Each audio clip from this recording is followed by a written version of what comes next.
Hey everyone, welcome into tonight's Fireside Chat where we're going to talk about Herbert Hoover's response to the Great Depression. And as I was mentioning in class today, Hoover often unfairly is considered to be one of the great scapegoats in American history.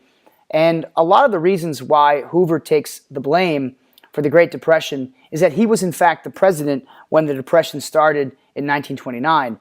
Hoover was a Republican elected in 1928. He took office in 29. Within a few months of his term, the Great Depression had started to wreak havoc on America.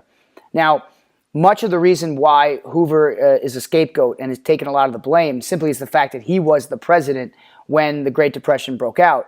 But if we look closer at Herbert Hoover's time as president during the Great Depression, Hoover sort of gets an unfair assessment, and he really was judged very harshly by historians and people at the time, primarily due to his own biases in how to run the government. Hoover was, by nature, a laissez-faire economist. He believed in laissez-faire economics, and that greatly affected how he handled the early stages of the Great Depression. And we talked about today in class how unemployment had skyrocketed from about 3% in 1928 to almost 25% in 1932. So the amount of unemployment that moved at such a frenetic pace, really Hoover and the rest of the government were blindsided by a lot of the speed of which the Great Depression's effects hit the United States. And being a laissez-faire economist, Hoover didn't believe it was the government's job or duty to so heavily intervene in public life and in private life as well. At the time, there was a belief by many Republicans, including Hoover, that the state governments and local charities or individuals were best served to provide relief to people in need. There wasn't a sense that the government, the federal government, was supposed to give people money or provide people with aid, despite the fact that so many Americans were suffering from the effects of the Great Depression.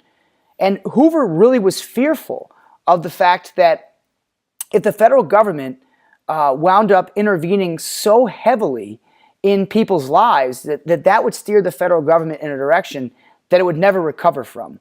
And so his own personal bias about how to handle the economy and his own personal bias about how to deal with government strongly influenced Hoover's policies, which were to sort of try to let things run their course.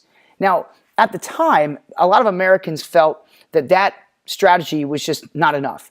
They wanted direct intervention from their president, and they wanted the government to take more of an active role in trying to provide relief to people who were suffering so immensely. And so Hoover was blamed heavily for not only the causes of the Great Depression, which, let's be honest, a lot of them were out of his control, but secondly, also for not doing enough. And that's sort of a stigma that's attached to Hoover. People felt he just didn't do enough in the early stages of the Depression. What did Hoover do, though, was he actually made one decision that did lead to severe consequences.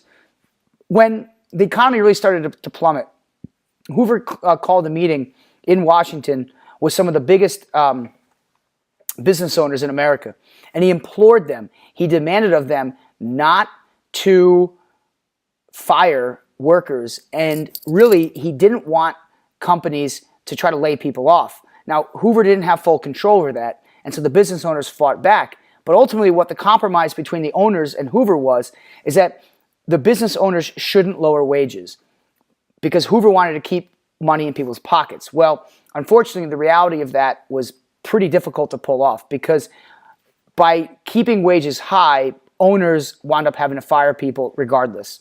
And so Hoover's plan to keep wages high and to encourage business owners to keep wages high really did sort of backfire because companies just couldn't afford to keep workers on their staff. And that was another mistake that Hoover sort of was sort of blamed for. Aside from just the sort of response of people to Herbert Hoover's actions, that they didn't do much, which actually isn't true. I mean, Hoover did actually create some organizations that did attempt to bring relief and aid and assistance to the federal government and to people. But arguably one of the most damaging things that happened with Hoover is just simply in the minds of the public, he wasn't doing enough, and people were upset, and people just looked at Hoover as the reason.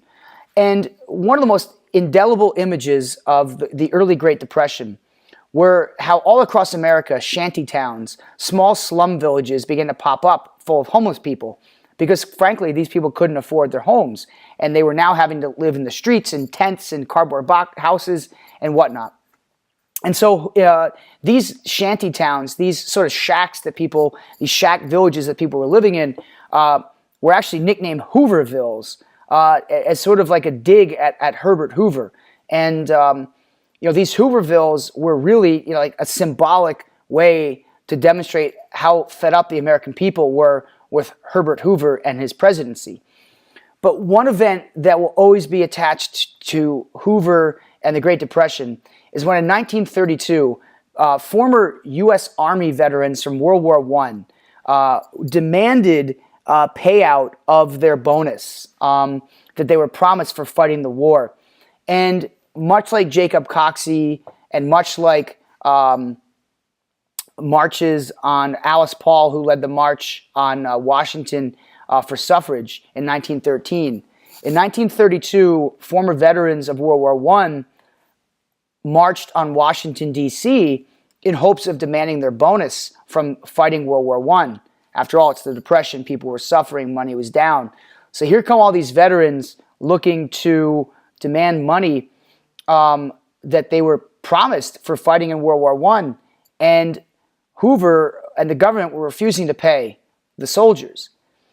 The soldiers, in response, refused to leave Washington, D.C., and so they set up camps all throughout the outskirts of D.C., and arguably one of Hoover's biggest mistakes was that he sent in the army to sort of keep order.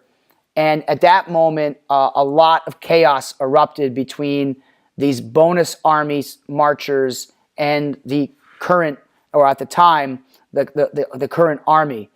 And this fiasco really cemented in people's minds that Herbert Hoover was an awful president and cared very little about the situation that had engulfed America with the Great Depression. Hoover really never recovered from the bonus army march disaster. He really never recovered from the Great Depression either. And when it came time to the election in 1932, which you'll be reading about over the weekend in the textbook, Hoover was destroyed in the Electoral College vote by a Democratic Party newcomer, Franklin Roosevelt, who won in a landslide election in 1932. I guess one thing I'll leave you to think about with Herbert Hoover, and this is something that I guess is more like the modern historian view of Herbert Hoover. Hoover was really ridiculed and belittled and made fun of for his handling of the Great Depression. Was it all his fault? Certainly not. Could more have been done? Yes. But that was against his nature. That was against his ideology. And ultimately, what I would ask you to consider is that Herbert Hoover was in charge of the country from 1929 to 1932. The Great Depression would last for another 8 years after Herbert Hoover left office in 1932. Franklin Roosevelt was the president of the United States for 8 years during the Great Depression. And yet it's Herbert Hoover who is most synonymous and most infamously linked to the Great Depression. So I'll leave you with that thought about Herbert Hoover and his role in the Great Depression. But for now, enjoy the 4-day weekend, folks. As always, remember the past shapes the future. Take care, everyone.